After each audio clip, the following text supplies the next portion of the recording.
अस्सलाम वालेकुम स्टूडेंट्स। आज जो हम टॉपिक पढ़ेंगे उसका नाम है ट्रांसक्रिप्शन। हम ऑलरेडी पढ़ चुके हैं कि सेंट्रल डोगमा का जो फर्स्ट स्टेप है उसको हम बोलते हैं ट्रांसक्रिप्शन। सेंट्रल डोगमा क्या होता है? सेंट्रल डोगमा एक ऐसा प्रोसेस है जिसमें हम डीएनए को रीड करते हैं। डीएनए के ऊपर जो जीन्स प्रेजेंट हैं उनको रीड करना, उनके न्यूक्लियोटाइड्स के सीक्वेंस को फाइंड करके एक आरएनए मैसेंजर आरएनए की कॉपी प्रिपेयर करना और फिर उस आरएनए को एक्सप्रेस कराना प्रोटीन्स प्रोड्यूस करने के लिए। इस प्रोसेस को हम बोलते हैं सेंट्रल डोगमा। तो जो फर्स्ट स्टेप है ट्रांसक्रिप्शन का, उसमें हम क्या करते हैं कि डीएनए के ऊपर जो जीन्स प्रेजेंट हैं उन जीन्स को रीड करेंगे और उसकी एक मैसेंजर आरएनए की कॉपी प्रोड्यूस करेंगे। इस प्रोसेस को हम बोलते हैं ट्रांसक्रिप्शन। ट्रांसक्रिप्शन का जो प्रोसेस है ये एक एंजाइम है जिसका नाम है आरएनए पॉलीमरेज। आरएनए पॉलीमरेज ये एंजाइम जो है ये ट्रांसक्रिप्शन कराता है।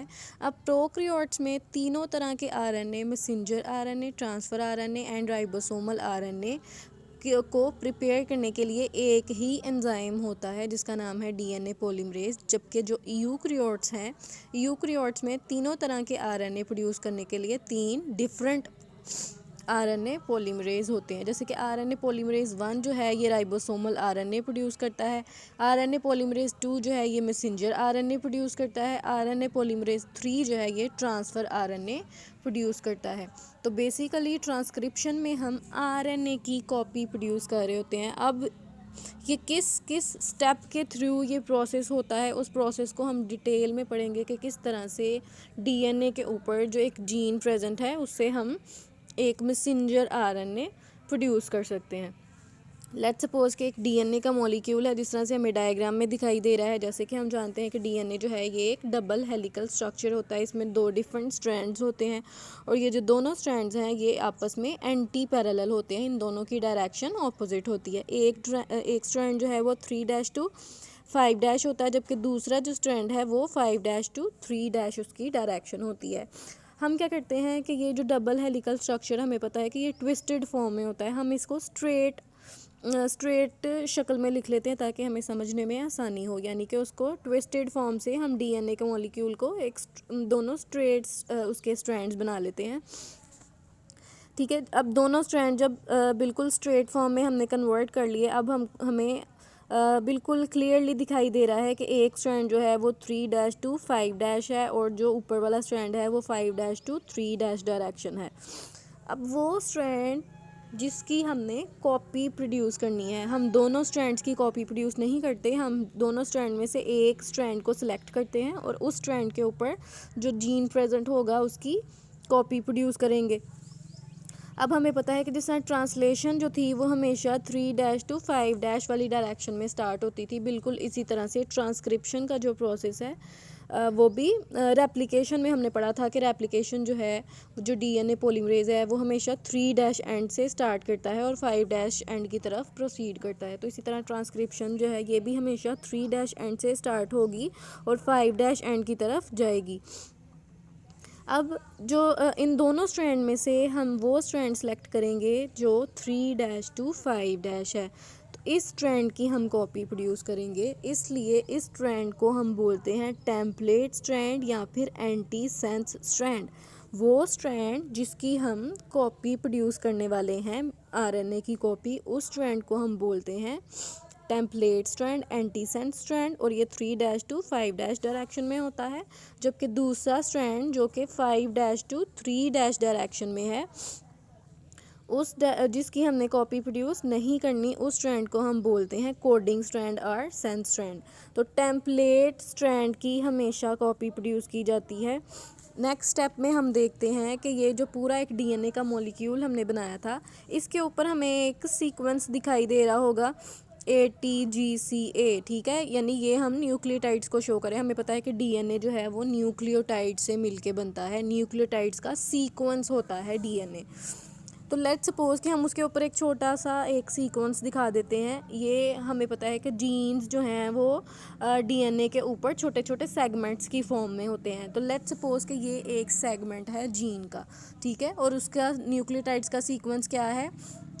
3' to 5' वाला जो स्ट्रैंड है उसके ऊपर TACGT सीक्वेंस प्रेजेंट है। T मतलब थायामीन, A मतलब एडेनिन, C मतलब साइटोसिन, G मतलब गवानीन एंड टी थायामीन। ठीक है, तो हमें पता है कि जो थायामीन है वो हमेशा एडेनिन के साथ बॉन्ड बनाती है और साइटोसिन हमेशा गवानीन के साथ बॉन्ड बनाती है। तो हमने देखा है कि जो 3' to 5' डायरेक्ट स्ट्रैंड के ऊपर जो सीक्वेंस था उसके ऑपोजिट जो स्ट्रैंड है 5' to 3', तो उसमें जो थायामीन है उसने एडेनिन के साथ बॉन्ड बनाया हुआ है, एडेनिन ने थायामीन के साथ, साइटोसिन ने गवानीन के साथ, फिर से इस तरह से सब ने जो है वो हमेशा एडेनिन और थायामीन के दरमियान बॉन्ड है और गवानीन और साइटोसिन के दरमियान बॉन्ड है। और हमें ये भी पता है कि एडेनिन और थायामीन जो हैं वो डबल बॉन्ड्स बनाते हैं और गवानीन और साइटोसिन ट्रिपल बॉन्ड्स बनाते हैं। तो इनको हमने शो कर दिया, उनकी बॉन्डिंग्स को भी शो कर दिया है और उन न्यूक्लियोटाइड्स के सीक्वेंस को भी शो कर दिया है कि ये एक सीक्वेंस है जीन का जिसको अब हम कॉपी करने वाले हैं। ठीक है, यानी पूरे डीएनए को हमने कॉपी नहीं करना, डीएनए के ऊपर जो जीन हम चाहते हैं कि इसकी कॉपी प्रोड्यूस की जाए उस जीन की हमने कॉपी प्रोड्यूस करनी है। और हमने बाकी के डीएनए के मॉलिक्यूल को इग्नोर कर दिया कि उसका सीक्वेंस क्या है न्यूक्लियोटाइड्स का, और हमने सिर्फ जीन, एक जो जीन के अंदर जो न्यूक्लियोटाइड्स का सीक्वेंस है वो उसको शो कर लिया कि हमने सपोज कर लिया कि ये सीक्वेंस है न्यूक्लियोटाइड्स का एक जीन के अंदर जिसको अब हमने कॉपी करना है। और दोनों स्ट्रैंड में से हमने 3' to 5' डायरेक्शन वाला स्ट्रैंड लेना है, उसके सीक्वेंस को लेना है। ठीक है, नेक्स्ट स्टेप में अगर हम देखते हैं क्या होता है कि वही जो जीन का सीक्वेंस था डीएनए का उतना पोर्शन जहाँ पे जीन प्रेजेंट था उसको हमने कर लिया ओपन।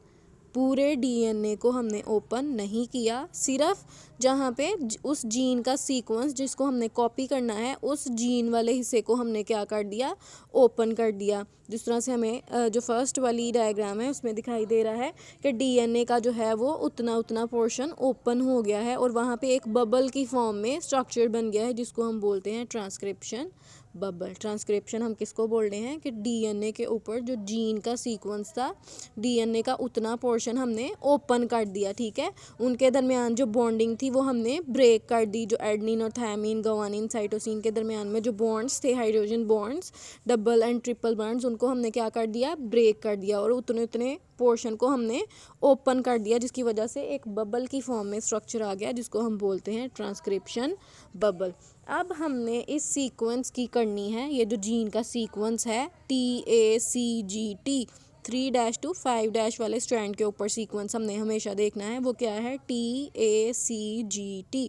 इस सीक्वेंस की हमने बनानी है कॉपी।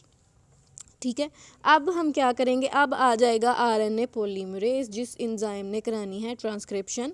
इस तरह से हमें ब्लू कलर में एक राउंड सी स्फेरिकल फॉर्म में हमें एक स्ट्रक्चर दिखाई दे रहा है, ये है वो एंजाइम जो ट्रांसक्रिप्शन का प्रोसेस पूरा करेगा। ठीक है, अब ट्रांसक्रिप्शन जो है स्टार्ट कैसे होगी, सबसे पहले आरएनए पॉलीमरेज ने उस डीएनए के स्ट्रैंड के ऊपर एक प्रोमोटर सीक्वेंस को उसने आइडेंटिफाई करना है। जब तक आरएनए पॉलीमरेज उस प्रोमोटर सीक्वेंस को आइडेंटिफाई नहीं करता, उसकी शिनाख्त नहीं करता, ट्रांसक्रिप्शन स्टार्ट नहीं हो सकती। ठीक है, तो हम देखते हैं कि जहाँ से जीन हमारा स्टार्ट हो रहा है TACGT वाला जो सीक्वेंस है जहाँ से वो स्टार्ट हो रहा है उससे पीछे, उस स्टार्टिंग पॉइंट से पीछे 10 न्यूक्लियोटाइड्स हम पीछे चले जाएं, वहाँ पे एक स्पेसिफिक सीक्वेंस होगा जो है TATAAT जिसको हम टाटा एट भी बोल देते हैं अपनी मेमोराइज करने के लिए। ठीक है, तो स्टार्टिंग पॉइंट से 10 न्यूक्लियोटाइड्स पीछे, इसलिए हम इसको बोलते हैं -10।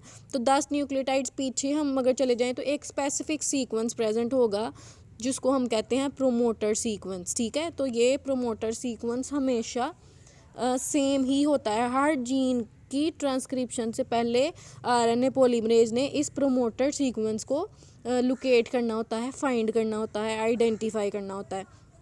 तो प्रोमोटर सीक्वेंस जो है, प्रोमोटर सीक्वेंस में 2 बाइंडिंग साइट्स आ जाती हैं। ठीक है। प्रोमोटर सीक्वेंस में हमें दो डिफरेंट सीक्वेंस दिखाई दे रहे होंगे, एक है -10 पे और एक है -35 पे। तो प्रोमोटर सीक्वेंस के अंदर हमारे पास दो बाइंडिंग साइट आ जाती हैं।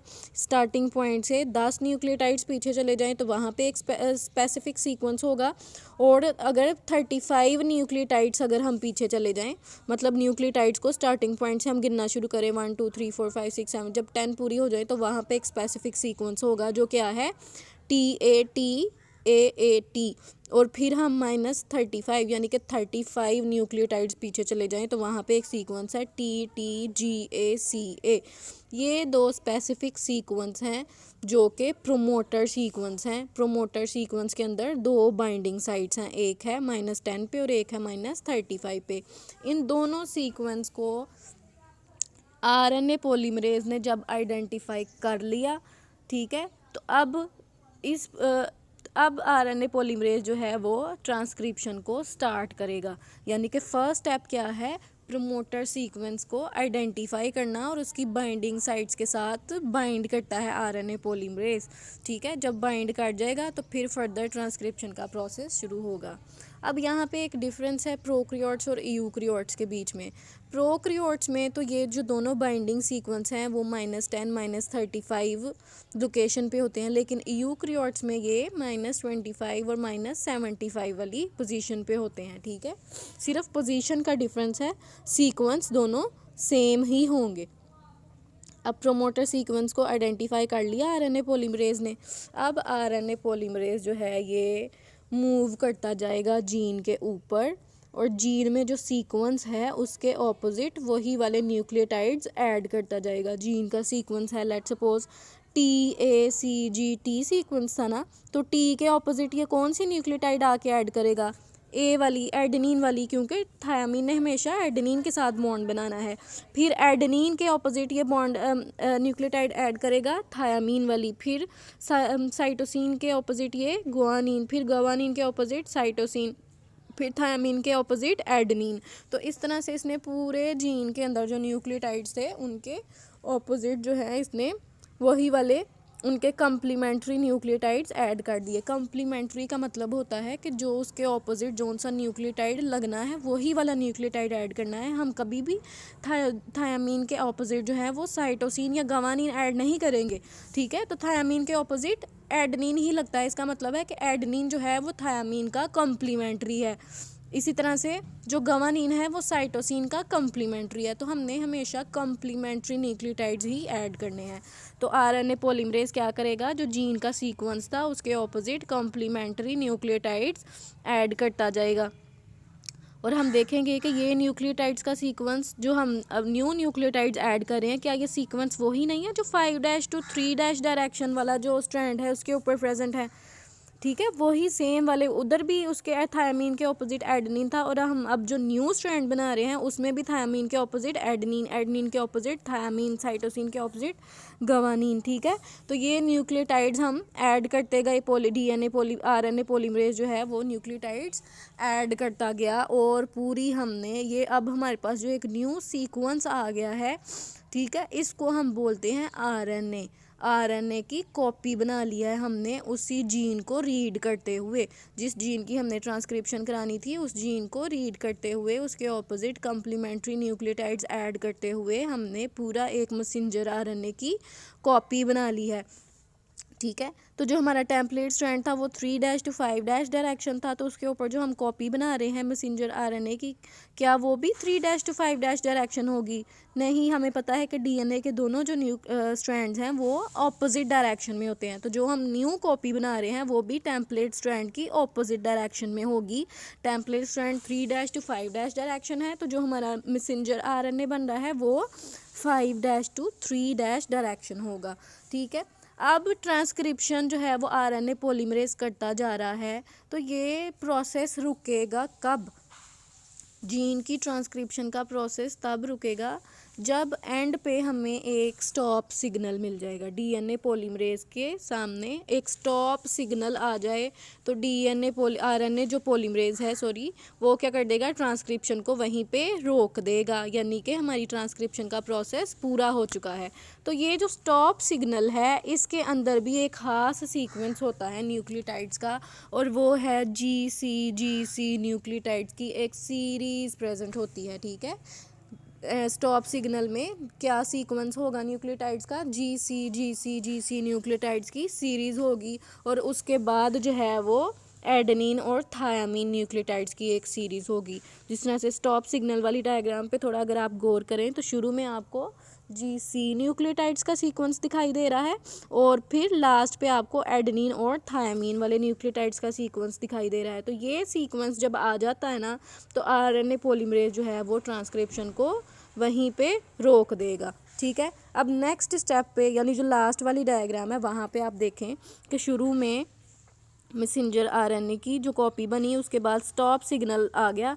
ये स्टॉप सिग्नल वाला जो पोर्शन था डीएनए का, उसको भी अब हमने क्या कर दिया है, ओपन कर दिया है। ठीक है, पहले वो सारे न्यूक्लियोटाइड्स ने आपस में बॉन्ड बनाए हुए थे, अब हमने क्या कर दिया, उस हिस्से को भी ओपन कर दिया। तो आरएनए पॉलीमरेज जो है, जो जीन से जब वो आएगा स्टॉप सिग्नल वाली साइड पे, तो स्टॉप सिग्नल वाली साइड पे भी तो वो यहाँ पे शुरू में जो है 5 न्यूक्लियोटाइड्स तक हमारा जीन का सीक्वेंस था। ठीक है, 1 2 3 4 5 तक तो हमारा जीन का सीक्वेंस था ना। इसके बाद हमारा स्टॉप सिग्नल का सीक्वेंस शुरू हो गया था। तो अब स्टॉप सिग्नल के जो सीक्वेंस था उसके ऑपोजिट भी जो आरएनए पॉलीमरेज है वो न्यूक्लियोटाइड्स ऐड करता जाएगा। गवानी जिस तरह से जी सी वाला जो सीक्वेंस था उसके ऑपोजिट जो है वो मैसेंजर आरएनए में भी न्यूक्लियोटाइड्स ऐड होते जाएंगे, जी सी। इस तरह से ये जो है एक सीक्वेंस बन जाएगा। और एंड पे जो एडनिन वाले न्यूक्लियोटाइड्स थे, जिस तरह स्टॉप सिग्नल पे हम ऊपर देख सकते हैं, यहाँ पे जो एडनिन वाले न्यूक्लियोटाइड्स थे यहाँ पे, वहाँ पे क्या करेगा आरएनए पॉलीमरेज, वहाँ पे अब एडनिन के ऑपोजिट हमने थायामीन नहीं लगाना। जिस तरह से यहाँ पे डीएनए के मॉलिक्यूल में एडनिन के ऑपोजिट थायामीन था, लेकिन हम आरएनए की कॉपी बना रहे हैं और हम जानते हैं कि आरएनए में थायामीन की जगह हमेशा यूरासिल आती है। ठीक है, तो यहाँ पे जो एडेनिन वाला सीक्वेंस था वहाँ पे हमने क्या कर दिया, यूरासिल वाली जो न्यूक्लियोटाइड्स थी वो ऐड कर दी। अब हमारा मैसेंजर आरएनए की सिंथेसिस हो गई है कंप्लीट, और मैसेंजर आरएनए 5' to 3' डायरेक्शन तक कंप्लीट बन चुका है। अब आरएनए पॉलीमरेज जो है वो वहाँ से सेपरेट हो जाएगा, अलग हो जाएगा।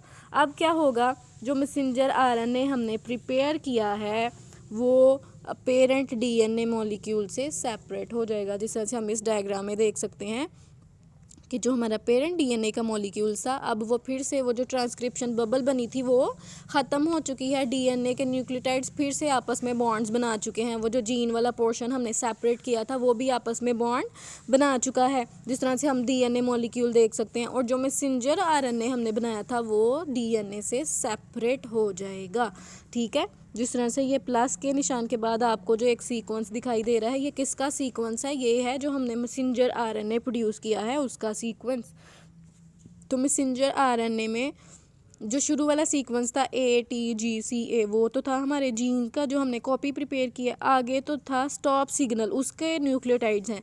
तो जो स्टॉप सिग्नल के जो न्यूक्लियोटाइड्स थे जी सी और एंड पे यूरासिल वाले न्यूक्लियोटाइड्स, तो क्या होगा कि जो GC वाले न्यूक्लियोटाइड्स हैं ना, ये आपस में बॉन्ड बना लेंगे। हमें पता है कि गवानीन साइटोसिन के साथ बॉन्ड बना सकती है। तो नेक्स्ट डायग्राम में अगर आप देखें तो जो GC वाला सीरीज़ में न्यूक्लियोटाइड्स हैं उन्होंने आपस में ही बॉन्डिंग कर ली है, और एक लूप की तरह का स्ट्रक्चर आ गया है, जिसको हम हेयर पिन जो हम हेयर पिन्स यूज़ करते हैं उसका भी स्ट्रक्चर का लूप की फॉर्म में नहीं होता। ठीक है, तो लूप की फॉर्म में एक स्ट्रक्चर बना लेता है जो स्टॉप सिग्नल वाले न्यूक्लियोटाइड से जो गवानीन है वो साइटोसिन के साथ बॉन्डिंग बना लेती है, ट्रिपल बॉन्ड जिस तरह से हमें दिखाई दे रहे हैं।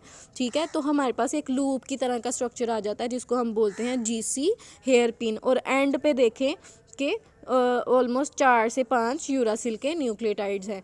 तो शुरू में क्या है हमारा मैसेंजर आरएनए का सीक्वेंस, ठीक है, जो है ATGCA, जो हमने जीन की कॉपी प्रिपेयर की थी, और आगे जो था स्टॉप सिग्नल के न्यूक्लियोटाइड्स थे, वो जो GC वाले न्यूक्लियोटाइड्स थे उन सब ने आपस में क्या कर लिया है, बॉन्डिंग बना लिया है, एक लूप की तरह का स्ट्रक्चर बना लिया है, और एंड पे है हमारे पास यूरासिल के न्यूक्लियोटाइड्स, ठीक है। अब मैसेंजर आरएनए बन चुका है, जो हमारा पर्पस था ट्रांसक्रिप्शन का, मैसेंजर आरएनए की कॉपी प्रोड्यूस करना, वो प्रोड्यूस हो चुकी है, ठीक है। अब क्या करेंगे, कहता है प्रोकैरियोट्स में तो न्यूक्लियस होता नहीं, ठीक है, डीएनए तो न्यूक्लियस के अंदर प्रेजेंट होता है, तो ट्रांसक्रिप्शन भी तो वहीं पे हो रही होगी ना, लेकिन प्रोकैरियोट्स में तो डीएनए नहीं होता। प्रोकैरियोट्स का तो जो डीएनए, प्रोकैरियोट्स में न्यूक्लियस नहीं होता, तो उनका जो डीएनए है वो ऑलरेडी साइटोप्लाज्म में प्रेजेंट है, तो जो न्यू मैसेंजर आरएनए बनेगा वो भी साइटोप्लाज्म में रिलीज कर दिया जाएगा। लेकिन यूकैरियोट्स में तो प्रॉपर न्यूक्लियस होता है, न्यूक्लियस के अंदर जो मैसेंजर आरएनए अब बना है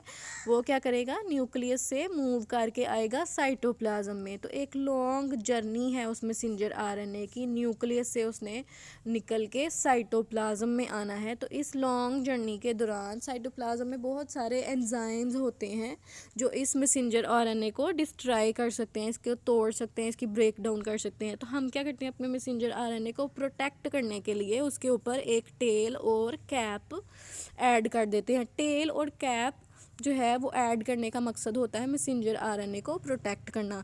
तो लास्ट वाली डायग्राम में अगर आप देखें तो जो मैसेंजर आरएनए है हमारे पास 5' टू 3' डायरेक्शन में, उसके शुरू में हमने एक कैप ऐड की है और वो है 7-मिथाइल GTP। 7-मिथाइल GTP का स्ट्रक्चर ऐड किया है हमने शुरू वाले हिस्से में, उसको हम बोलते हैं कैप। और एंड पे 3' वाला जो एंड है वहाँ पे हम ऐड करेंगे पोली ए टेल। पोली ए मतलब एडनीन न्यूक्लियोटाइड्स का एक सीक्वेंस हम ऐड कर देंगे लास्ट पे, तो उसको हम बोलते हैं टेल। तो टेल क्या है, पोली ए टेल, यानी कि बहुत सारे न्यूक्लियोटाइड्स का एक सीक्वेंस। और जो कैप थी वो क्या थी, 7-मिथाइल GTP। GTP क्या है, गुआनोसिन ट्राईफॉस्फेट। जिस तरह से एडनीन ट्राईफॉस्फेट होता है ना, ATP में तो एडनीन वाली नाइट्रोजनस बेस होती है, तो जो GTP है उसमें गवानीन वाली नाइट्रोजनस बेस होती है। तो गवानीन ट्राईफॉस्फेट और उसके साथ एक मिथाइल का जो मॉलिक्यूल है वो अटैच होता है, तो उसको हम बोलते हैं 7-मिथाइल। 7-मिथाइल के मॉलिक्यूल्स उसके साथ अटैच होते हैं, इसलिए हम बोलते हैं 7-मिथाइल GTP। तो 7-मिथाइल GTP का जो स्ट्रक्चर है वो हम ऐड कर देते हैं शुरू में, जो 5' एंड था मैसेंजर आरएनए का वहाँ पे। तो जो 7-मिथाइल GTP है उसका भी हमने 5' एंड मैसेंजर आरएनए के 5' एंड के साथ जोड़ना है, ठीक है। नॉर्मली क्या होता है, एक न्यूक्लियोटाइड का 5' एंड और दूसरे न्यूक्लियोटाइड का 3' एंड अटैच होता है, लेकिन जो 7-मिथाइल GTP है उसका जो 5' एंड है वही हमने मैसेंजर आरएनए के 5' एंड के साथ अटैच करना है, यानी दोनों के 5' एंड जो हैं वो आपस में अटैच होंगे। तो इस तरह से कैप एंड टेल का स्ट्रक्चर ऐड किया जाता है ताकि मैसेंजर आरएनए को बहुत सारे एंजाइम से प्रोटेक्ट किया जा सके, जिसमें न्यूक्लियेजेस, फॉस्फेटेजेस आ जाते हैं। न्यूक्लियेजेस क्या करते हैं, ये न्यूक्लिक एसिड की ब्रेक डाउन करते हैं। फॉस्फेटेजेस जो हैं वो फॉस्फेट की ब्रेक डाउन करते हैं। तो इन सब एंजाइम से बचाने के लिए मैसेंजर आरएनए में हम कैप एंड टेल का स्ट्रक्चर ऐड करते हैं जो उसको प्रोटेक्ट करता है।